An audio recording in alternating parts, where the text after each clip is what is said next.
And if sustainability has been dominating, our conversations and our strategy for a few years now, I think that really the name of the game in the past few months has been digitalization. Nothing new, really, to some extent, but obviously the level of digitalization in services, also in investment promotion services and aftercare services, has really spiked up because of the circumstances created by the pandemic. So we have another 4 panelists for this segment. We have Mr. John Frank, who is the Vice President for United Nations Affairs at Microsoft Corporation. We have Mr. Deepak Pagla, the CEO of Invest India, the National Investment Promotion Agency of India. We have Mr. Robert Herman, the CEO of Germany Trade and Invest, obviously also the National IPA of Germany. And last but certainly not least, connecting from Bogota, Ms. Maria Camila Moreno, the Executive Director of ASFA, the Free Trade Zone Association of the Americas. Again, we have another 35 minutes for this segment. Same rules of engagement, if you may, if we can keep your first intervention within 5 minutes so we can make it lively and engaging and get more questions from the audience in the second part of the segment. So again, Mr. Frank, also in this case, you are the only representative of the private sector, so let me start with you. As I mentioned, we have discussed digitization much in the past few months. From your own perspective, Microsoft has been at the core of this digitization push. Can you give us a feeling of the magnitude of this switch towards digital services that you at Microsoft have witnessed in the past few months, and if there is any specific consideration that we can make about the investment promotion industry? And thank you to the organizers for this opportunity to be with you. Satya Nadella, our CEO, described it as, the first 2 months of the pandemic produced, several years of digital transformation progress for many of our customers. And so there's been a huge acceleration of people moving away from the office, and so having to rely on digital technologies for organizations to continue to function in a dispersed way and continue to be able to connect through services such as Cisco WebEx we're using today, Zoom, or Microsoft Teams. Microsoft Teams is seeing like a 10-fold increase in usage from 100 million to several hundred million. And so it's an incredible shift that's taking place. On the other hand, I think it's highlighted more than ever the digital divide that exists. Because if you don't have access to broadband and PCs and sort of general equipment, the delta between being left behind is all that much greater. And so when we talk about building back better, we're very focused on how do we increase connectivity for people, and how do we create broadband that's affordable, and how do we provide it in a way that people actually are going to be able to use it for socially important functions like schools, telemedicine, small business access to markets. And so we define this connectivity rather broadly, but it's not just a problem in less developed countries. It's a problem in the United States. We found that people in urban centers aren't able to participate in online school because broadband access is too expensive or just not available. And so we've been promoting new technology that's our alternative technology, using TV white space frequency to create long-term, long-range, inexpensive Wi-Fi connectivity for less served populations. We've been focused on urban areas, but also rural areas. And so the kind of smart farming that we've just been talking about is accessible to small farmers. It can increase crop production, reduce water, reduce fertilizer, and provide a more profitable farm. But it does require a broadband infrastructure. So, creating broadband is needs to be, it seems to me, an essential part of what countries focus on for development and the kind of infrastructure.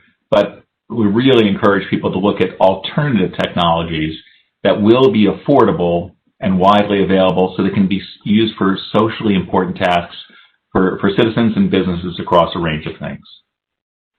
I think the inclusivity part here also requires an investment in skills.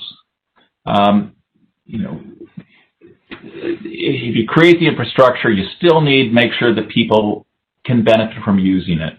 And there's a whole range of skills from people who can run IT infrastructures, but even from the user point of view, how do I do productive things online?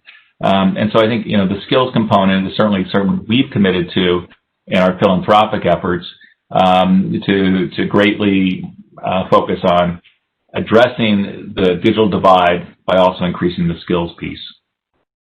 The third point I just want to make is just how important it is to think about green as you do digital transformation. Really, there's just two points I want to make on this.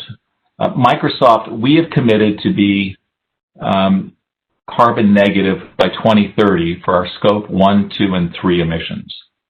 So going down our supply chain and recognizing that we've become one of the largest electricity consumers in the world to run our data centers. And so for us, it's a tremendous focus. If we're going to build a data center, we need to source green energy. And so the opportunity for the cloud transformation, at the same time we're going through the climate crisis, requires investment in green energy. And so that's something that when we look at investment, we're very focused on. Is there also going to be investment in green energy along the way?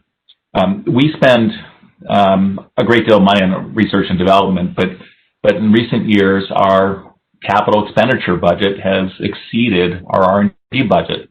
Last fiscal year, I think we spent $19 billion on capital expense. Most of it's building out our data centers and the connectivity infrastructure for this cloud computing era.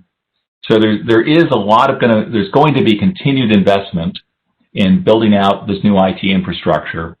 It's incredibly important that it can be done with green energy, and it's incredibly important that it reach not just the wealthy organizations, but it can reach throughout society and provide the full benefits. So, in brief, it's a tremendously exciting time, but if we're going to build back, it is important to build back in a thoughtful way about how do we achieve our important social goals at the same time we're rebuilding our economy. Okay, thank you, Mr. Franke. Perhaps later we can also discuss how you can work together with IPAs in guaranteeing, for example, a sustainable renewable energy supply to your IT infrastructure and data center. But let me now bring in the perspective of our other panelists. Each one of them represents an institution that in different ways has leveraged technologies to provide digital services to a whole new level in the past few months. Let me start with Deepak Bagla, who is the CEO of Invest India.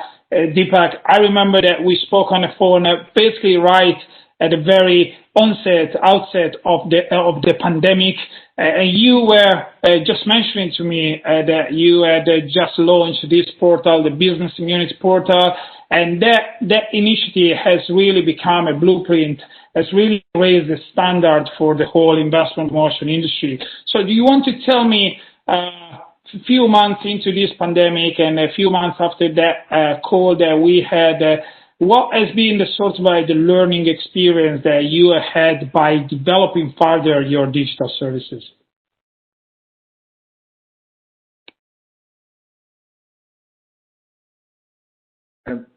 Great.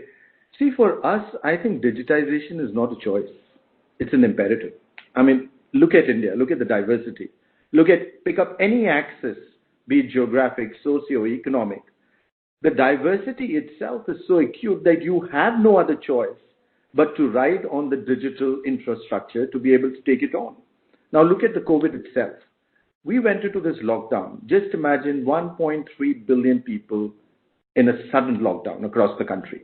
And by the way, in a country which has the highest internal migration, last year itself on my trains, local and across the country, 8 billion people traveled. 8 billion people. Now suddenly you're bringing them to a halt.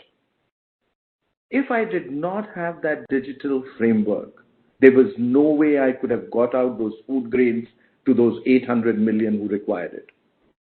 So when we went into this, we created this new platform so that everybody or anyone could reach out to us. Be it a little girl in a far-flung place on Western India who needed her drug for her tuberculosis, and because everything was locked down, there was no way it could get to her. And the team went around and found it. At least she could reach out to us. To global corporates wanting to get their supply chains moving and reaching out to them. So that's when you realize that this business immunity platform, the team did not sleep day and night. There is a clock on it on the daily reports, if you will look. Starting from giving passes to people which were in essential services, to getting trucks of bread to move into the city. Everything had to be done on a digital framework. What we realized is digitization creates that sense of democratization, both for opportunity and as well as access. In a country like India, that is very critical. John mentioned about the inclusiveness of it. There is no choice for us but to ride on it. And let me just give you a quick one on that. So I have about 730 million people on the net today. But every second, 3 new people are joining the net. Every second, Jacopo. And 2 of them are from a village in India. And don't forget that 11% of the world's population lives in my villages. 11% of the world's population. How do I get them into this entire process? It could only be done because I have this digital framework, and this is where the entire focus of the government has been. And I must say we've got a lot of private sector participation in this one to take it forward. So I'm 750, as I told you. By 2023, I'll be 1.3 billion on the net. And I'm already a billion on the mobile. So that is what actually got this country off together. And this is what helped us to go through the large number of challenges which were being faced on a daily basis. I did over 10,000 business requests, and 94% of them were solved within 6 hours, day and night. And I told you the breadth of the issues which used to be there, which used to keep coming us, and they came to us for the first time. And it was only because we created that dashboard. You could monitor it. You could see the impact which was being created. You could get lessons which you could do for the next day. That how do you create a blockchain method to give out passes at different places? And everybody claiming that it is a business essential service. So, understand 1.3 billion people, and to manage something like this. And I must also say, look at the entire entertainment industry which has kept us sane. The moment that the net goes down at home, my 2 boys would just drive us nuts. The only reason why we've been able to keep our sanity with this entire virus and the way it has impacted our lives, let's agree, it's because of that digital framework on which we are now all completely dependent. I know, Jacopo, I've taken too much of my time, but for me, that is where it is, and that's where the business immunity platform came from. Okay, that's fantastic, Deepak, also for sharing this insight into your familiar dynamics. I guess, as you said, everybody experienced that. I guess the line between sanity and insanity is also the level of Netflix series that somebody can digest in a matter of a weekend. But definitely a very good point there.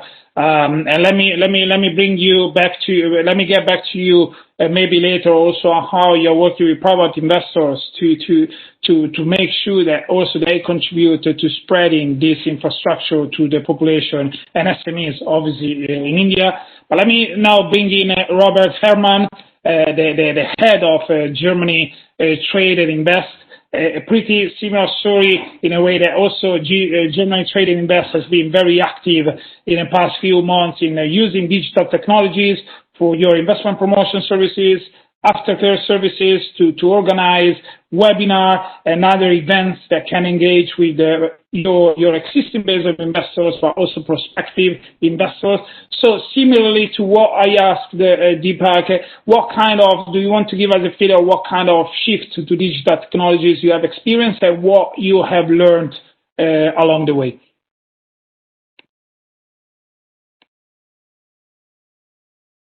For me, Jacopo? So this is for Robert Herman from German Trade and Invest, please.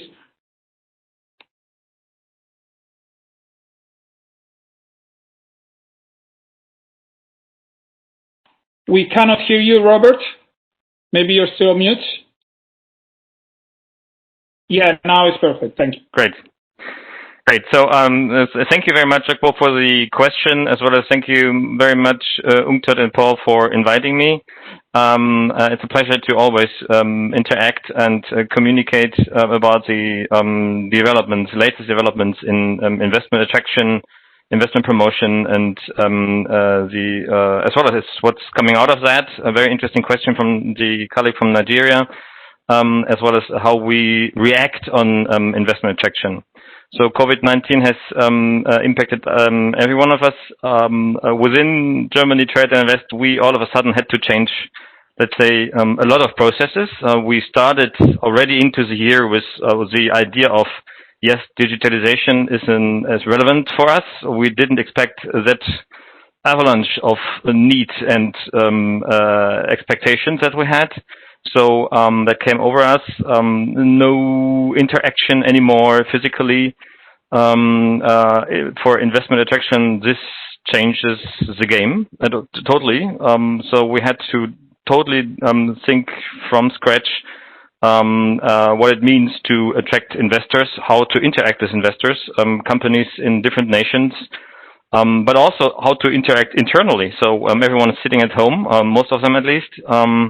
So we started with digitalization in the office space, home office, as well as in the office itself.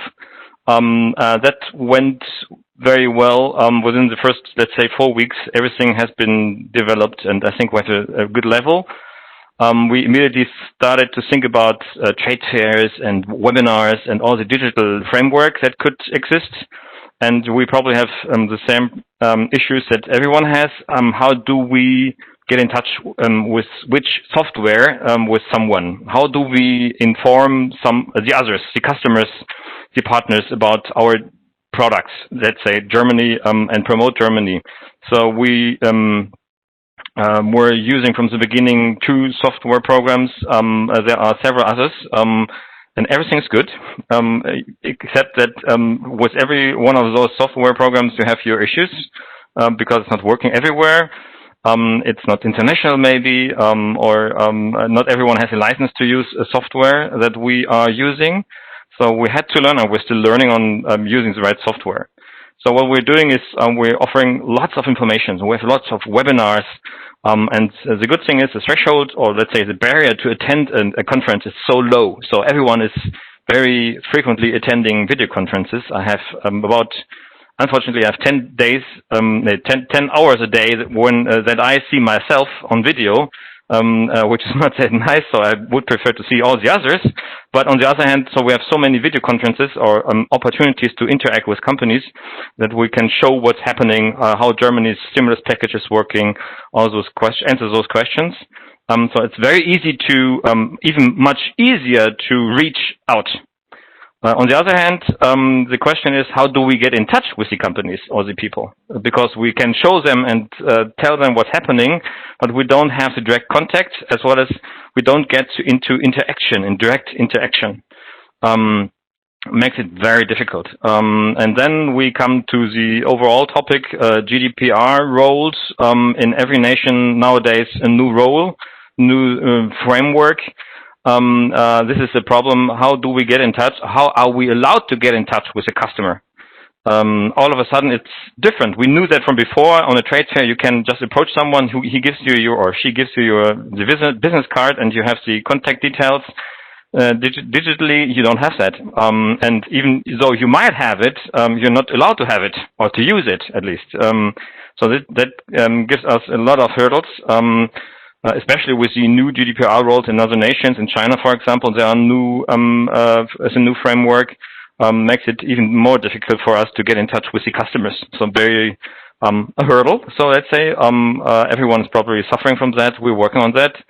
This is maybe the way how we contact with the customers. On the other hand, we can also we started this year to develop our services, not the services, the way how we approach or how we find or how we understand a market.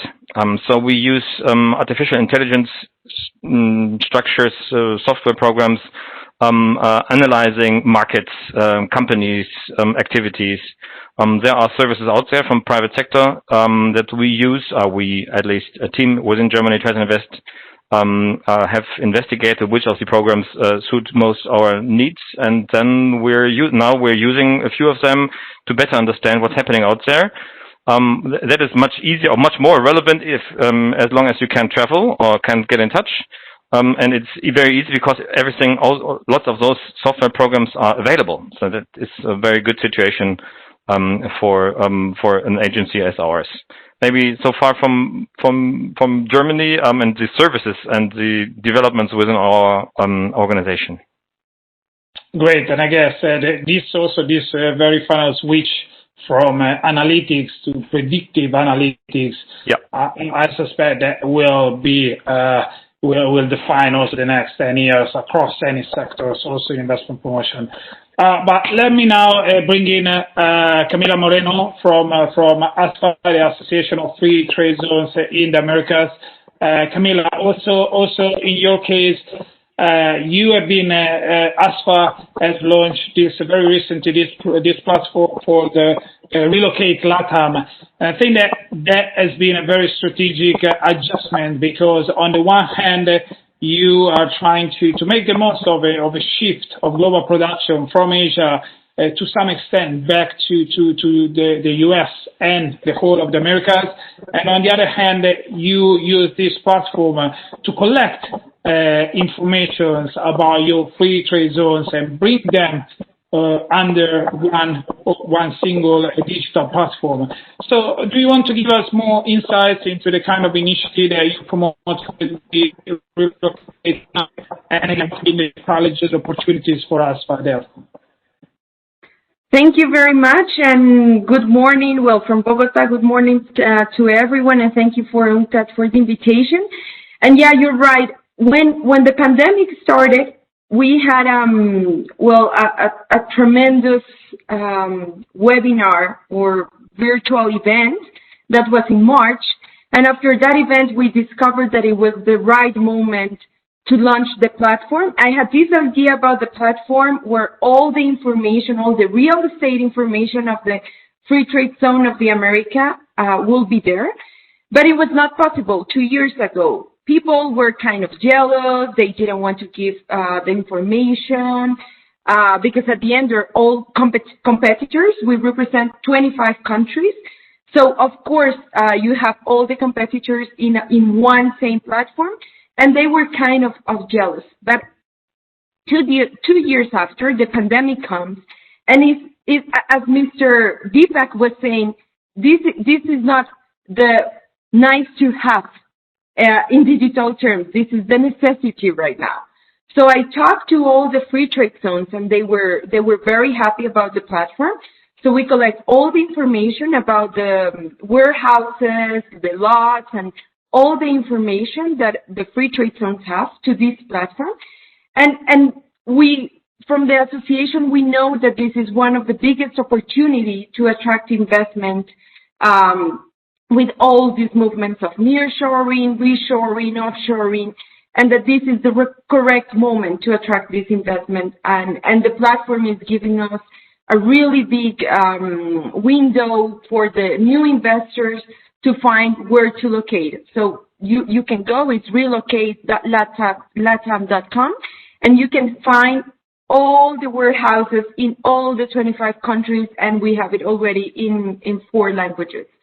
So this is our digital project of ASFA right now. Okay, thank you, Camila.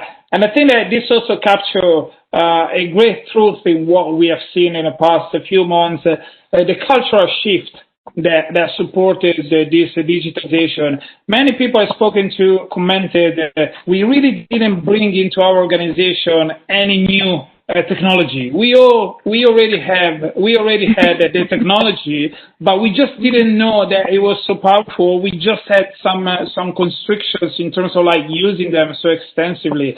And also in this particular case, it really gives us a sense of how in your case you have been able, the circumstances forced your members to approve and to support the project of bringing all this information together under one platform. So thanks also for sharing your experience. Okay, now let me. There is a slight change of program. We have to bring in Mr. Ahmed Benis that had a last minute change of program, so he will have to leave us very shortly. So he is the head. Ahmed is the head of the sister organization to ASFA in Africa, the African Economic Zones Organization, AZO. So I guess it also connects very well with the experience of Camila. So Ahmed, welcome. Do you want to give us also a feeling of the experience of AZO and how you have tried to promote digital services in your own organization? Good, thank you very much. And of course, I'm very pleased to be here with you today. And I can say hello to Camilla that I know very much, and very happy to meet here again. So, as you truly said, I'm the Secretary General of the Africa Economic Zones Organizations, and for one that who don't know who we are, so we are the representative of the African Economic Zones community that gather today more than 82 members representing 42 African countries. And of course, we were highly involved as, let's say, other organizations in implementing sustainable development initiatives, and of course we are also very well involved in implementing innovative solutions and implementing digitalization program across the continent. And of course the COVID-19 pandemic has let's say demonstrated that digitization it's not a let's say a trend, but it's something that becomes mandatory in order to survive. And this is exactly what we were promoting since, let's say, we started implementing business continuity plans and of course, recovering from the crisis as much as we can. As you know, the African continent also suffered from this crisis, and this pandemic has also created unprecedented challenges for us.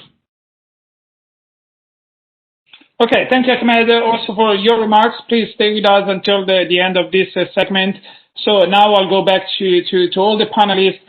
We have got time for another round of questions, so please, I would encourage you to be concise so I can ask each one of you another question. Let me start with Mr. Frank from Microsoft. Okay, so how can Microsoft deal, or actually, what is the scope of collaborations between Microsoft and the investment promotion agencies when guaranteeing that, for example, your data center can have access to renewable energy sources?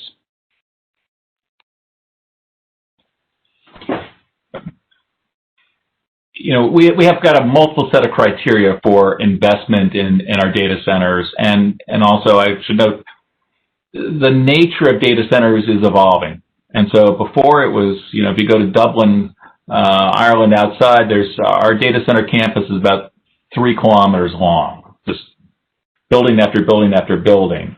And in the new environment, we're learning to build smaller clusters and have them interoperate in different ways. Because before long, everybody's going to have data centers in their countries or offshore, close by. You know, for us, of course, it's green energy, but it's also, you know, we have a strong component about rule of law and human rights. Our human rights team does a thorough analysis to decide because we're putting our customers' data in a country. It's incredibly important that we know that our customers' data is secure. And so there's multiple criteria for this.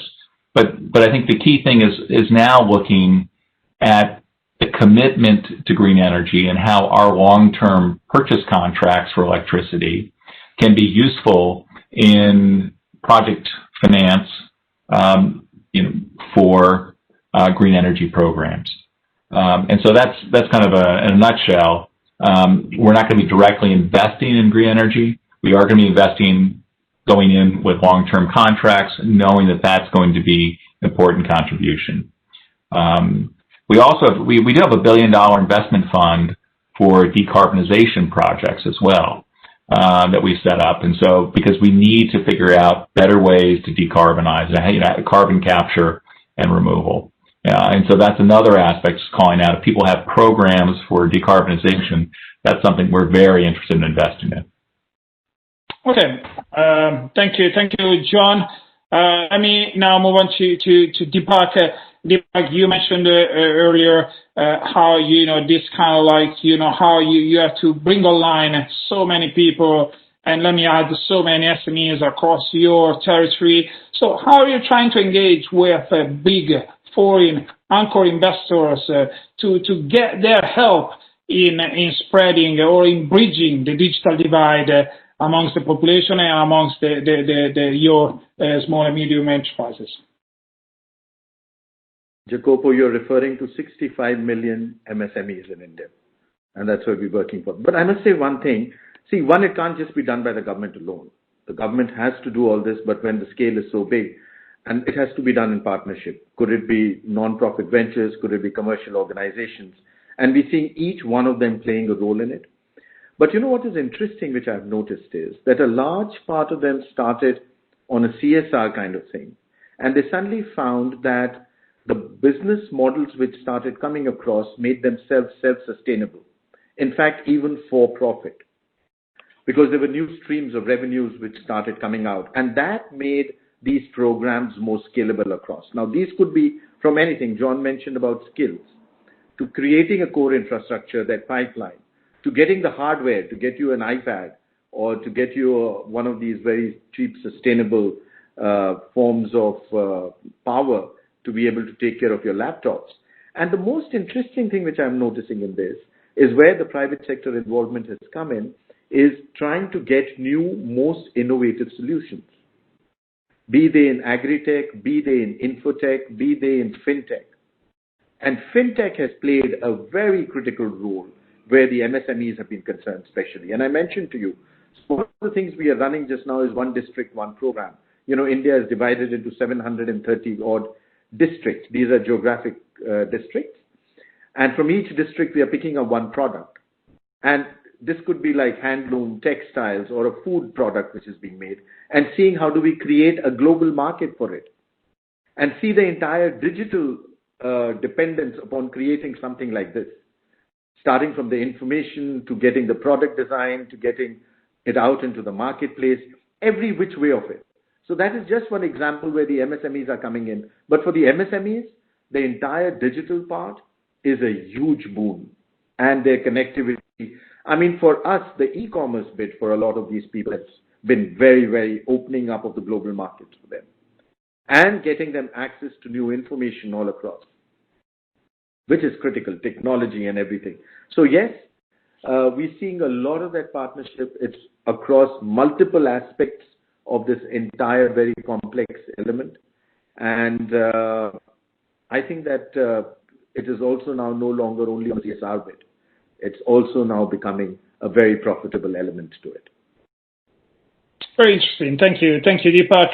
Robert, you mentioned in your intervention that one of the challenges that you had to address was how to reach your prospective customers or investors digitally.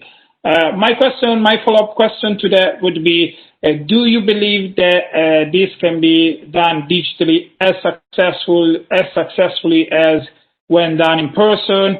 Or, in other words, to what extent can you replace investment promotion services with technologies, and to what extent there are elements of investment promotion strategy that cannot be replaced by technology?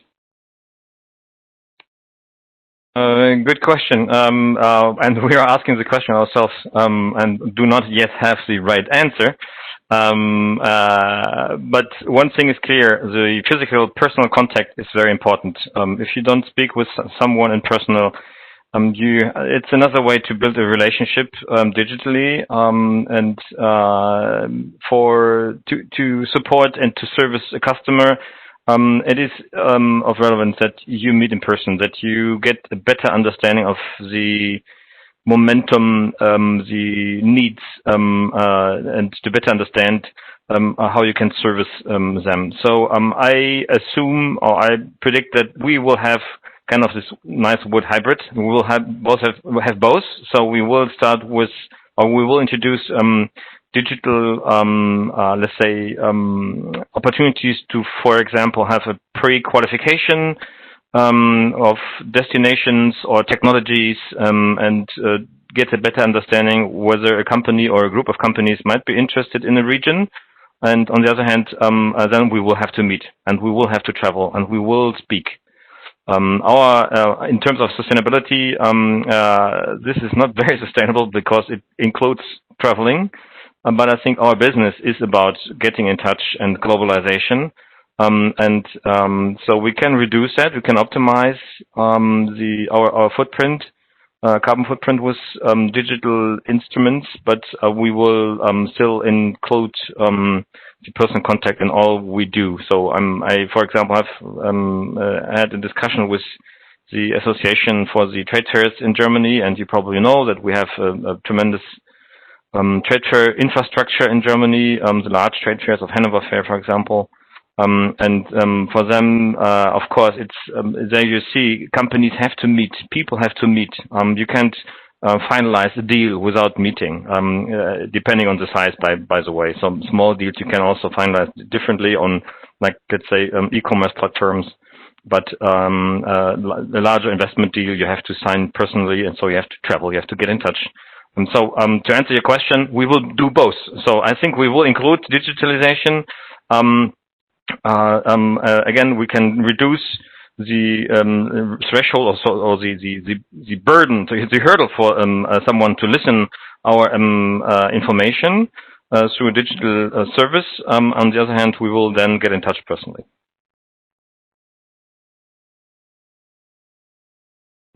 Thank you very much, Robert. I think that it's also very interesting on this very point, same point, there is also emerging academic research into how digital interactions work out vis-a-vis physical interactions. I think that we are just like scraping, this is just the tip of the iceberg in a way to our understanding of the opportunities, but also the boundaries of this new digital world and this new digital sphere of our working lives and also relationships in general. So we have, I know that Ahmed, Hesli, Camila can stay on for the last segment. So first of all, let me thank John Frank from Microsoft, Deepak Bagla from Invest India, Robert Herman from German Trade and Invest for their insights. Let me ask Ahmed to lead a bit the transition into the next panel. The next panel is about partnerships in investment promotion. And again, you yourself and Tangerman, the free zone where you work, have been leading the development of a regional platform for special economic zones like ESO. So what have been the new opportunities in terms of like working together generated by COVID-19? Give us a few inputs so that we will so a few inputs that we can discuss in the second part, or in the last segments with our new panelists. Thank you. Yeah, thank you, Jacobo. I think that the crisis has created an unprecedented challenges for the economic zones at the global level, but also across the African continent. And it has become a litmus test for local authorities to protect and support the economic zone, but also the industrialists and the enterprises who need to find ways to adapt their business model to ensure continuity of operations and also continuity of trade and export. So with respect to the developing countries and the African continent in particular, most economic zones are heavily reliant on manufacturing and export-led operations, and consequently face disruptions of the export market as well as supplies of raw materials. So in many countries, the SEZ are supporting the IPS, I mean the Investment Promotion Agency, in not only seeking or keeping investors very well informed about the COVID-19 issues, but also to facilitate investment, the aftercare services, and also helping the existing investors to continue operating during this challenging time. So in Africa, the IPS and the SEZ are actively involved in improving the intra-African trade, enhancing the industrialization within the continent, and supporting regional and continental value chain in contribution to the expansion and diversification of the local productive capacity. So it become evident early in this global emergency that working together was the way to survive anyway. So partnership between the IPAs and special economic zones, either within the same industry or across the sectors, open up the entire segment of the economy. But there are some fundamentals that has to be taken into consideration in order to ensure greater profitability of success in building SEZ linkage and connections with the local economy, and connecting the IPS and SEZ in supporting the PPP initiatives. I will just name three fundamentals. So for the first one is the SEZ should bring a transformational change to help the country by attracting a quality FDI that can help creating economy-wide jobs, better skills, industrial upgrading, and productive local private sector. Secondly, and this is on the investor side, we have noticed an important development in global FDI trends, which is the rise of efficiency-seeking investors. So this sort of investor, or this type of investors, are increasingly looking for a wide range of productivity incentives in terms of skilled workforce, efficient logistics, supportive infrastructures, rather than fiscal benefits only. And the last but not least is the regional trade and integrations would definitely foster IPAs and SEZ business value propositions, because investors and industrialists would certainly be more encouraged by the greater regional integrations that would offer a larger nearby market and greater sourcing opportunities, and this would also support local private sector's development and job creations in the regional economy. So the crisis has definitely been a test, demonstrating that innovative partnership is key to overcome the global challenges and to recover from the crisis. Okay, thank you, Ahmed Benis, also for these remarks. Even more topical now that we are just ahead, a few weeks ahead of the introduction of the African Continental Free Trade Area from the 1st of January. So thanks again